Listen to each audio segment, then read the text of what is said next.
On this week's show, award-winning photographer Ron Ward and former Quebec Major Junior Hockey League scout and elite-level hockey coach Ken Dobson.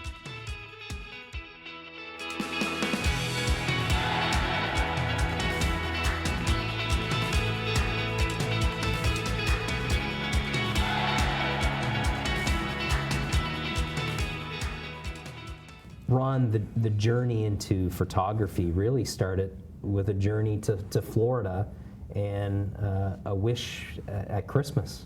Maybe just talk about how your first camera. 100%. That's my family and I went on a family vacation, basically, and I was in grade 9. We borrowed from a friend a 35mm camera because at that time nobody had anything great. And when I got there, I wanted it all the time. I just was click, click, click, click, click, no matter what. It was click, click, click, click, click. Back in the film days, back in the color transparency days. And when we came home, it was like just almost right then it was a passion. That's what I needed. I had to have that.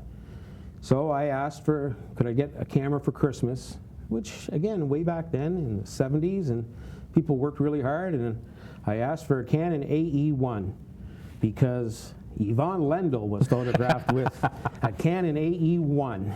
I still remember the commercial. Yep, and that's the same thing. And I went, that's what I'd like to have. And I guess lo and behold, Christmas morning I unwrapped a box and I had a Canon AE1, and I honestly haven't looked back since. 36 years as a professional photographer. You have seen it all, Ron. What's your fondest memory of a sporting event here in the Moncton area and maybe even the Maritimes? You've been everywhere. Fondest memory. There are so many. There's just so many memories. But one story and one photograph that I have, and again, back in the film days, Archie Moore was here for a charity baseball game at Kelly Field, the old Kelly Field, right, which is an apartment building now. And Yvonne Durrell hosted him, obviously. So they were out doing a few things and just all over the place. Yvonne invited him to Size Seafood. That's not even here anymore. Yeah. So they were talking about how Yvonne got his name, the Fighting Fisherman, and how tough he was, and Yvonne grabs 2 lobsters, pops the rubber bands off of them, sticks his thumb in one of the claws. That lobster clamps down. He takes his other hand, he just rips it apart. And he looks at Archie and he says, "You thought you were tough. Here, you." And he starts trying to get the lobster to bite Archie Moore. So, and Archie's backing off, oh my God, oh my God, oh my God. It just terrified.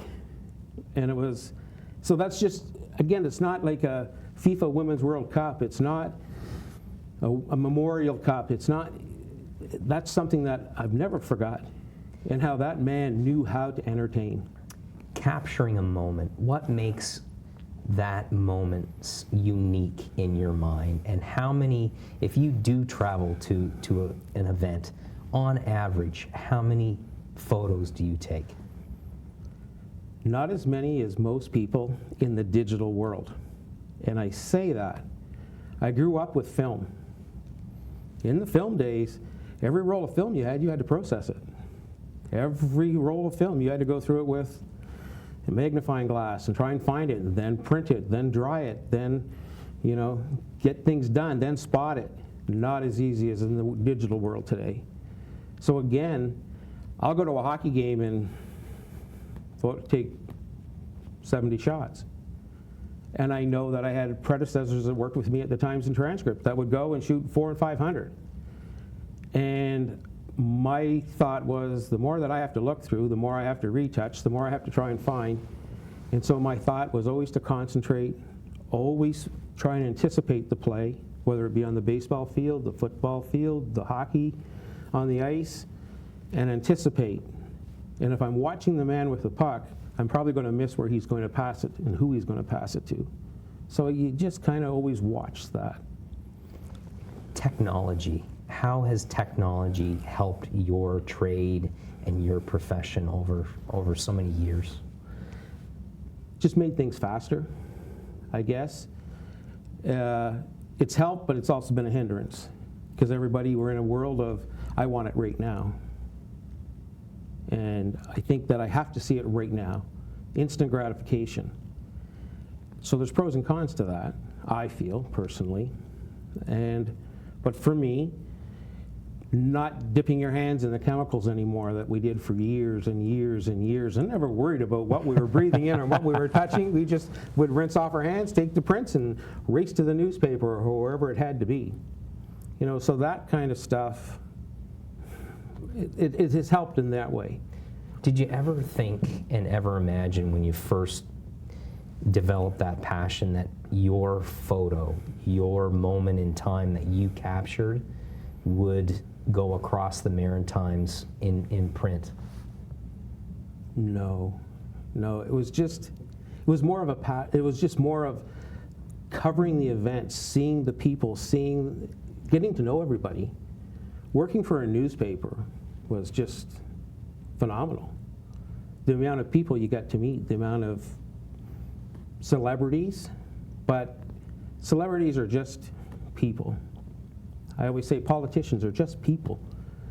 It's the everyday people, the everyday person who has, great photos, great stories of sport.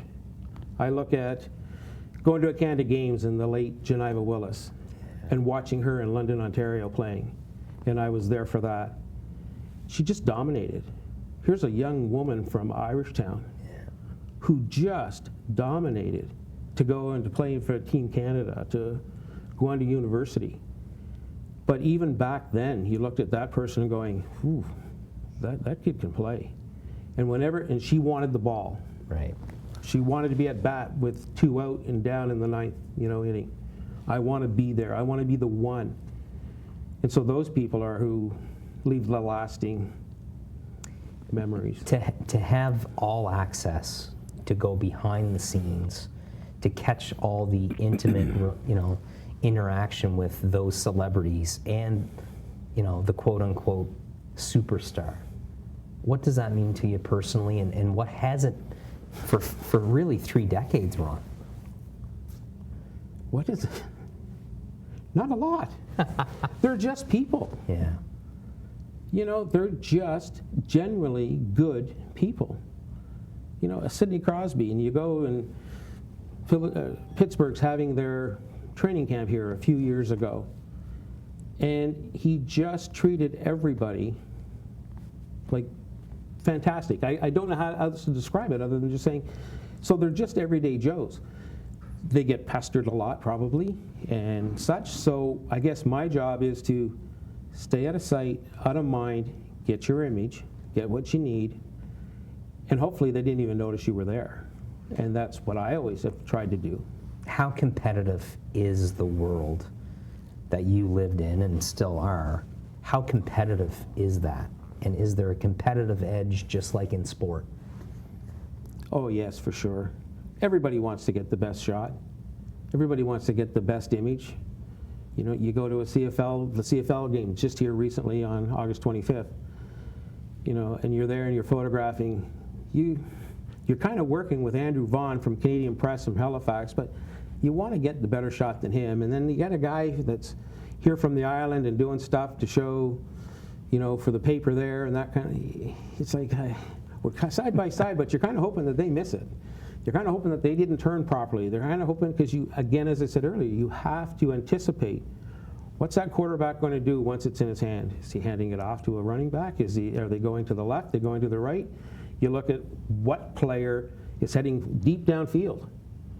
He's heading deep. He looks like the quarterback's taking 6 steps back instead of 3. He's throwing it. Okay, now I want to kind of watch him, but I want to look this way. I want to be what player's trying to get open, right? Because you've got to be ready for that. And that's the key. You've got to turn fast, quick, and frame it, compose it, and hope you get it. What's the best shot, in your opinion, the best shot you've ever taken? Haven't done it yet. That's going to come. Wow. I've photographed thousands, hundreds of thousands of images. But another one that stands out was when Pittsburgh was having the training camp here, and Malcolm was here. And there was still fights with Russia, still things going on as to whether he was going to get to play in Pittsburgh, whatever, but he was in Canada and came on this trip.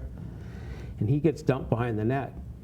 I was the only photographer that was in that area and got a photograph of him hitting his head and passing out, being knocked unconscious. That went everywhere, all around the world, because everybody was, oh, what's going to happen to this superstar that's just come to Canada, or United States, but right. coming into the NHL. Now he's hurt. Russia's fighting with Pittsburgh. That photo went everywhere, around the world. It was every newspaper in Russia, every newspaper in Europe, Canada. It went everywhere. Talking about going and having the image go everywhere, when you look at someone sharing a photo of yours and they don't give it credit, does that upset you? No. I say no. Everybody wants to be recognized, but in the world we live in today, in this digital world, good luck. Good luck. It's just going to go. Things are going to happen. You try and protect yourself as much as you can, but in the world of digital, they're going to find it. You do a search in Malkin, you'll find the photograph. It's there. Might not be as good a quality anymore because of Right. all the algorithms that go through and what they do, but it's there. There's not much you can do. So From a sports perspective, covering with the paper, and then into hard news, and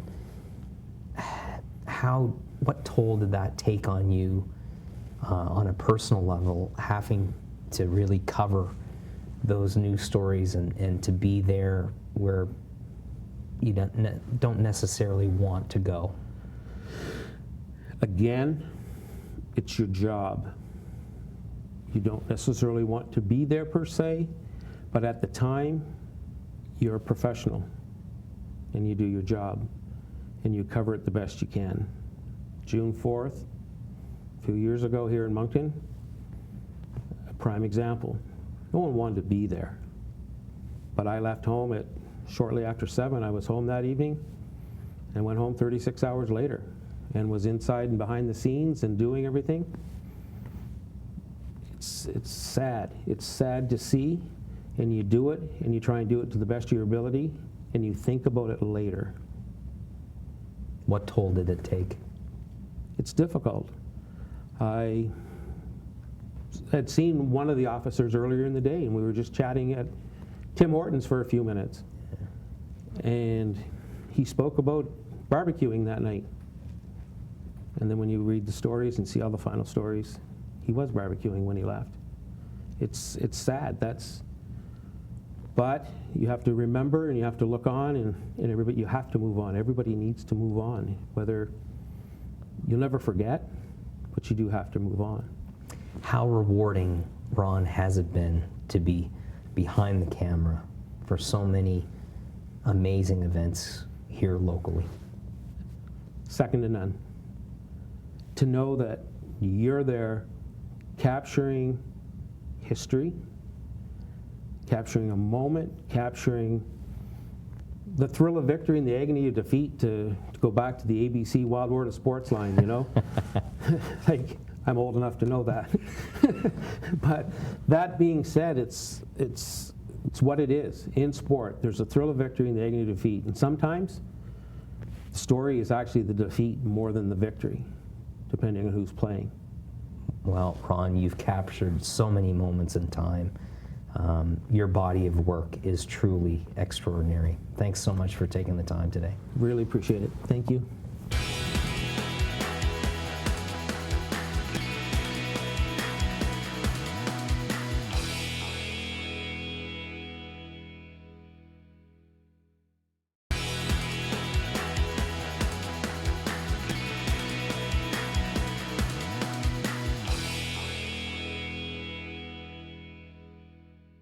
Ken, your earliest recollection of getting into the game of hockey and who really introduced you to the game?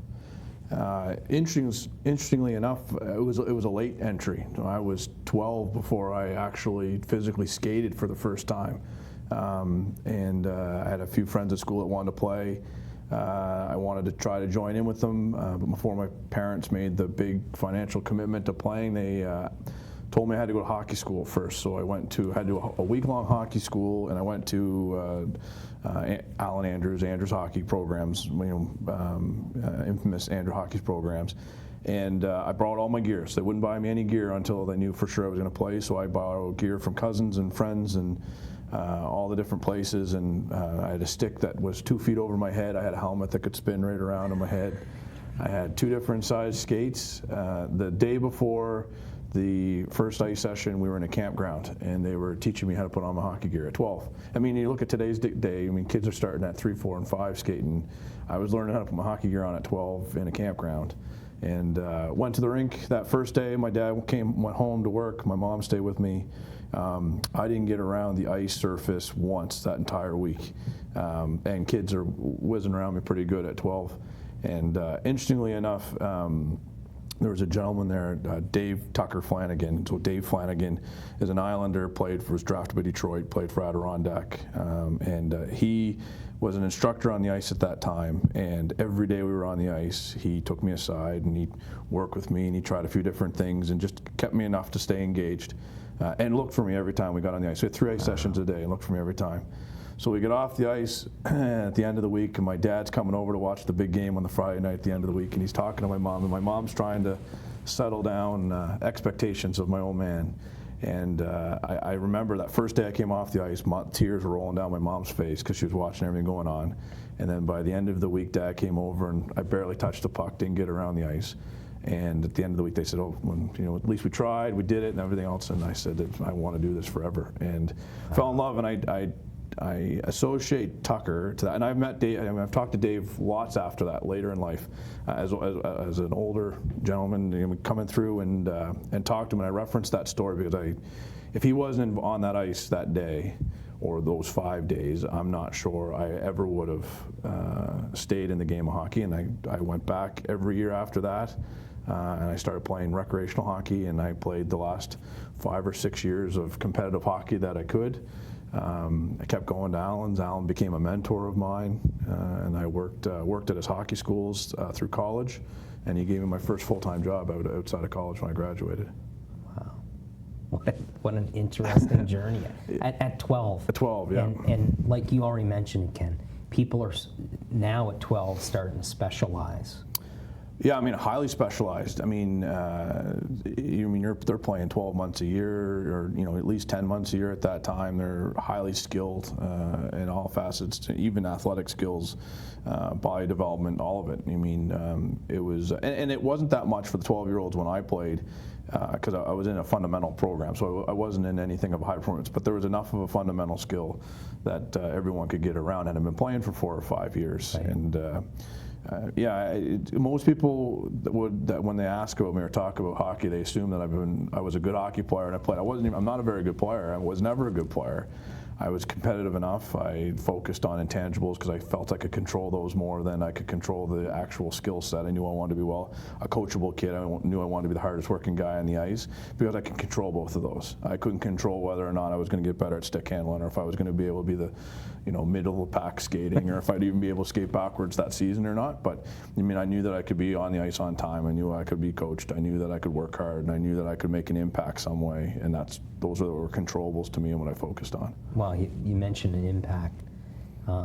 St. John Flames had an impact on your career. Yeah, so interestingly, as I got through school, we had a couple of health, in your teacher, Eeg, typical health class, and I don't even think it's called health class anymore, but it's health class when I was in school. Personal development, sorry, I don't want to make sure I'm politically correct here, but health class, we had an assignment, and you had to do a report on what you want to be when you grew up. And at that time, although I wasn't good, I still wanted to be a hockey player. And so that was going into grade 10 at that point in time. And so through my dad's business, he had a one of his radio guys had worked for the Flames and done some things. So he had got me in to interview. My favorite player at the time for the Flames was Todd Alushko. And Todd played, and he got me an interview. So I did a 10-minute interview with Todd, asked him all the questions, did my project and everything like that. And as I was leaving, Brian Patafi was the trainer. Now, Brian Patafi is a story in itself. Legend. Yeah, still in the game of hockey now at West. And Taff was there, and I had said to Taff as I was leaving, I said, Taff, I said, Brian, I said, thank you very much for letting me in and doing the interview and meeting Todd. And I said, if there's ever anything that needs to be done, I'd love to be considered, like I clean toilets or whatever. And I ended up a few weeks later, they reached out to me and said that they had a visiting dressing room attendant job open up.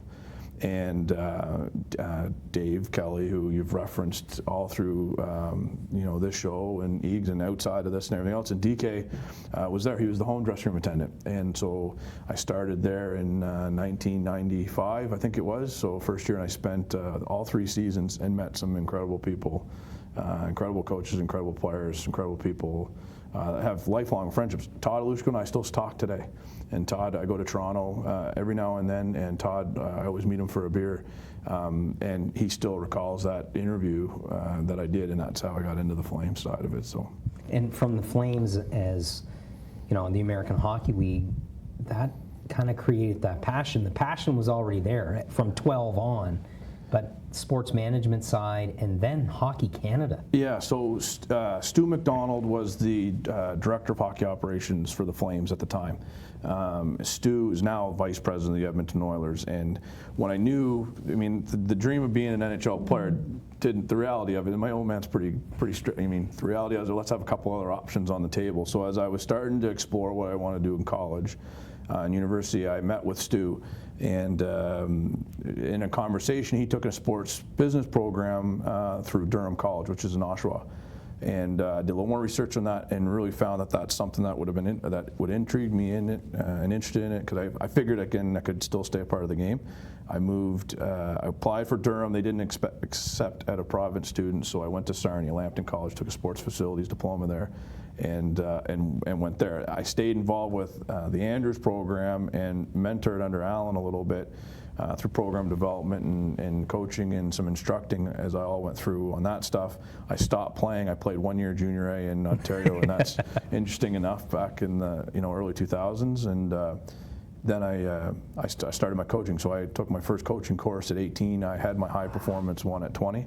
And which is now, or advanced one then, it's now called High Performance One by the time I was 20. And I took that diploma, came back, worked with Alan, and then had an opportunity with the Atlantic Center of Excellence, the former Atlantic Center of Excellence with Hockey Canada, and spent 3 years in their organization. What does it mean to you personally to look back on your journey, and especially what does it mean for you to step behind the bench at that young age and influence and mentor young kids in the game? I guess a couple different things. There was a time where I thought I could coach competitively do it for a living and provide for my family, and I had that drive early, and that kind of jaded some of the other opportunities of actual coaching youth, is right when you get locked into that next step, and very similar to a hockey player getting lost in the journey and getting focused on the next step and forgetting to stay in the moment. And so when I passed on the fact that I wasn't probably going to do it full time, I became a better coach, because I changed what my goals were, and we started looking at the players that we touched and that we coached and that we developed through, and tried to make sure that we were providing good experiences. And I wanted somebody 30 years from now to tell a Dave Tucker Flanagan story on Sports Inclusive with Craig, the Eagles, and reference me as being that person that gave them that. And I think I owe it to Tucker, who invested the time that week to make sure that every time I go in, and you never know when you're going to have that experience with another individual. And my life would be totally different without it. And I guess in the back of my head, you can selfishly think that you can provide that opportunity or maybe touch that moment for somebody else. Well, you've been a staple in the game here, not only in New Brunswick, but in the Maritimes, Ken. Thanks so much for sharing your journey with us, and continued success in the business world and in the game. Perfect. Thank you.